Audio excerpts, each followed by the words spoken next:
L'associazione culturale Mangiare Bene Non Solo.it ha organizzato presso il centro commerciale I Papiri nel mese di giugno degli eventi inerenti le conoscenze, competenze, curiosità e tendenze nel mondo dell'enogastronomia per imparare l'arte di fare i gelati, coppe e frappè, le tecniche e i segreti del cake design, il modeling art con la pasta di zucchero e la cucina tradizionale dimostrativa preparata in maniera semplice, sana ed economica, con la possibilità di interagire con il pubblico.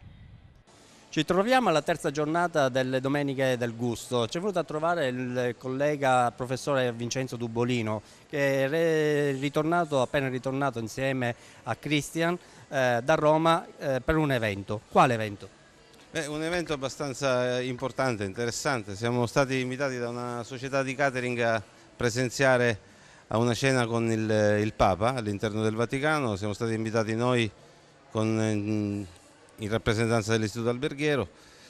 Sai che l'occasione era quella della riunione dei 200 nunzi apostolici e quindi la sera abbiamo avuto modo, attraverso una società che si occupa di catering e che fa la ristorazione in Vaticano, con la quale collaboriamo da diversi anni durante le azioni di stage, ci aveva promesso che ci avrebbe invitato ad una di queste funzioni e ha mantenuto la promessa. I ragazzi sono stati ben contenti naturalmente di partecipare, siamo stati impegnati sia nel servizio del vino, nel tavolo del Papa, sia nei vari ranghi che ci avevano suddiviso, dove c'era la presenza di tutti questi prelati abbastanza importanti. Diciamo che era una delle occasioni più importanti dopo i primi 100 giorni di Papa Francesco, per incontrare un po' tutte le grandi persone, insomma, che governano la Chiesa. Noi ci siamo ritrovati lì, siamo stati ben felici, è stato un servizio molto semplice, molto spartano sotto certi punti di vista,